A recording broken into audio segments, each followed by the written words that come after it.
She was the last person anyone expected to save a plane full of strangers. Quiet, unremarkable, half asleep in seat 8A. But when the captain's voice cracked over the intercom asking for combat pilots, one woman's hand stopped shaking, and started remembering things she'd spent years trying to forget. Elena Cole had chosen seat 8A for one reason: it was the seat closest to Invisible. Window side, mid-cabin, away from the galley noise and the restless energy of the exit row. She had boarded the red-eye from Denver to Charlotte wearing an old gray hoodie with the sleeves pulled down over her wrists, a baseball cap low over her eyes, and the particular stillness of a person who has spent 3 years trying very hard to be nobody in particular. It had almost worked. For 2 hours, somewhere over the plains of Kansas, she had actually slept, not the shallow, watchful half-sleep she usually managed, but something close to real rest. That alone should have told her something was wrong. Elena Cole did not sleep deeply. Not since Kandahar. Not since the mission that ended her career and started the nightmares that still visited her some nights like unwelcome relatives who refused to understand they weren't invited anymore. She woke to the sound of a food cart crashing into a bulkhead. Her eyes opened the way they always did, instantly, fully, no gap between unconscious and alert. It was a habit 13 years of flying Apache attack helicopters had carved into her nervous system so deeply that no amount of therapy or time had managed to sand it away. Body upright. Eyes scanning exits. Ears already sorting sound into threat and non-threat before her conscious mind had caught up. The aircraft dropped. Not turbulence dropped. Not the gentle stomach lurch of an air pocket. It dropped the way a stone drops, a sickening 2-second freefall that sent gasps rippling down the cabin like a wave breaking against rock. A woman 2 rows up screamed. A laptop went skittering down the aisle. Somewhere behind Elena, a baby began to wail, high and thin and terrified. Then the aircraft leveled, hard, mechanical, wrong, and the intercom crackled to life. "Ladies and gentlemen, this is First Officer Reyes speaking." The voice was young. Too young for the tightness in it, the way it kept catching on its own words like a man trying to walk steadily across broken glass. We've had a mechanical issue with our primary flight control system. Captain Whitfield is currently unresponsive due to a medical event. I need everyone to remain seated with your seatbelts fastened. The cabin went silent in the particular way a crowd goes silent when it finally understands that fear is not theoretical. Elena's hands, resting in her lap, had gone very still. "I am currently the only pilot at the controls," the young officer continued, and there it was, the crack, the moment his professional composure gave way to something rawer and more human. "If there is anyone aboard with military flight training, fighter or rotary wing combat experience, please make yourself known to a flight attendant immediately. Please. I need help." Nobody moved for 3 full seconds. Then a flight attendant, a young man named Marcus whose name tag Elena could read even from 6 rows back, whose hands were shaking so badly his clipboard rattled, began working his way down the aisle, repeating the request to a wall of frightened, uncomprehending faces. Elena closed her eyes. She thought about the promise she had made herself the day she signed her discharge papers. No more cockpits. No more lives balanced on the edge of her hands. She thought about the last mission, the compound outside Kandahar, the radio call that came 4 seconds too late, the 2 names she still said quietly to herself some nights like a prayer she'd never finished. She thought about 3 years of silence, 3 years of small, careful, ordinary days, built specifically so that no one would ever again look to her in a crisis and expect her to be the answer.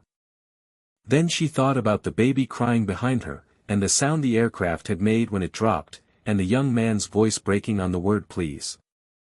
She unbuckled her seatbelt.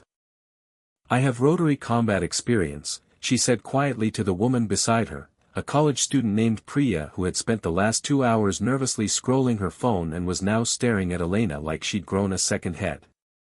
"Apache pilot. 2 deployments."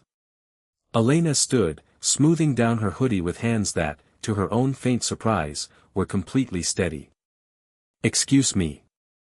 Marcus reached her a moment later, his relief so total it was almost painful to witness. Ma'am, are you? Elena Cole. Army Aviation, 13 years, retired captain. I flew AH-64 Apaches in combat conditions with degraded systems more times than I can count. She kept her voice low, level, the voice she used to use over a battlefield radio when panic was a luxury nobody could afford. Take me to the cockpit. Now. Marcus didn't argue. He didn't ask for ID or credentials or proof. There wasn't time for either, and something in Elena's stillness told him everything he needed to know. As she moved up the aisle, she felt every eye in the cabin follow her, some disbelieving, some desperate, most simply searching her tired face and unremarkable hoodie for some sign that she could possibly be what the situation required. She understood the doubt. She'd spent a career being underestimated by men twice her size who assumed a woman in a flight suit belonged behind a desk. The doubt had never once been about her ability. It had always, only, been about other people's imagination. An older man in the aisle seat reached out as she passed, not to stop her, just to touch her sleeve briefly, the way people touch something they hope will bring luck. Good luck, he murmured. Elena nodded once and kept walking. The cockpit door opened onto chaos disguised as order, warning lights bathing the small space in amber and red. An unconscious captain slumped against the window with a flight attendant pressed to his throat checking for a pulse, and a first officer who looked, for all his training, like a young man drowning in open water. Officer Reyes? Elena said, and something about the calm in her voice made him turn immediately. Are you? Elena Cole. Army, 13 years, Apache pilot, combat experience with degraded and manual flight systems. She slid into the vacant seat as the attendants gently pulled the captain clear, her eyes already moving across the instrument panel, cataloging, calculating, 3 steps ahead before she'd finished speaking. Talk to me. What do we have? Reyes exhaled, and some of the raw panic drained visibly out of his shoulders, not because the danger had lessened, but because he was no longer alone inside it. Hydraulic systems failing. We've got partial control authority, but the primary actuators on the left elevator aren't responding. I'm flying on manual reversion and fighting the yoke every second. Captain went down 20 minutes ago, some kind of cardiac event, we think, the turbulence hit right as it happened. His hands were white-knuckled on the controls. I've got weather building ahead, mountains on our current heading, and I cannot hold altitude the way I need to. Elena's eyes swept the instruments the way they had swept 100 cockpit panels before, in aircraft that were actively trying to kill her, with people on the ground actively trying to help. Helicopters didn't have the same systems as this Boeing, not exactly, but degraded hydraulics, manual reversion, an aircraft fighting your every input like something wounded and desperate, that language she spoke fluently, in any airframe, in any language of metal and warning lights. Okay, she said. Here's what we're going to do. You keep your hands on that yoke and you fly attitude, pitch and bank, nothing fancy, small corrections only. I'll manage power, trim, and radio. We are not going to fight this aircraft. We are going to negotiate with it. Overcorrecting right now is how we lose it. You've flown something like this before. I've flown worse than this with people shooting at me from the ground, Elena said. And there was no boast in it, only fact laid flat like a card on a table. This is just weather and hydraulics. Weather doesn't hate you personally. Machines don't either. They just fail, and when they fail, pilots become the redundancy the aircraft doesn't have anymore. That's all this is. Reyes nodded, jaw tight, and something in his posture steadied. Outside the windscreen, the world had gone the color of a bruise. Heavy clouds stacked over dark ridgelines, the first fat drops of rain beginning to streak sideways across the glass. Elena scanned the radar returns, found the shape she was looking for, a wider gap in the terrain, a corridor running roughly parallel to their current heading. There, she said, pointing. 15 degrees left of the nose. That's our lane through. Take it slow, This bird doesn't want fast inputs right now, it wants patience. Reyes banked with excruciating care, the aircraft answering half a beat late, like something moving through water instead of sky.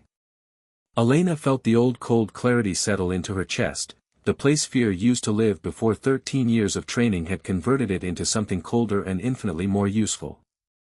Back in the cabin, word had already begun to travel the way it always does on a frightened aircraft, passed seat to seat in whispers, gaining certainty with every repetition. There's a pilot up there. A real one. Army. Flew helicopters in combat. Priya, still clutching Elena's abandoned magazine, found herself repeating it to the elderly man across the aisle with something that felt almost like pride, as if she had personally vouched for a stranger and been proven right. A little girl 3 rows back tugged her father's sleeve and asked if the plane was going to fall out of the sky. Her father, who had no real information to offer and knew it, said, "No, sweetheart. There's a soldier flying it now." And for reasons he couldn't fully explain, saying it out loud made him believe it a little more himself. In the cockpit, the altitude kept bleeding away despite every correction, the mountain corridor narrowing as the ceiling dropped lower than either of them liked.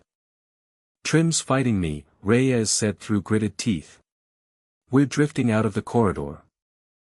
"I've got the trim," Elena said, her hands already moving, feeding in corrections with the exact rhythmic economy she'd used 100 times, bringing a damaged Apache back to a forward operating base in conditions no simulator would ever replicate. "You hold that attitude. Trust the numbers, not your gut. Your gut is going to want to fight this thing, and fighting it is how you lose it. Fly the numbers. The numbers get us home."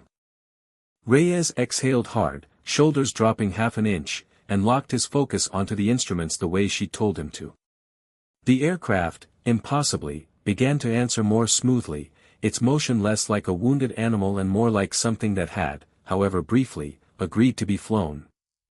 The rain intensified, hammering the windscreen in sheets, lightning flashing somewhere off the left wing and throwing the cockpit into a half-second of stark white light. Elena didn't flinch. She was watching the instruments, watching the terrain, already 3 moves ahead of the aircraft's next mistake.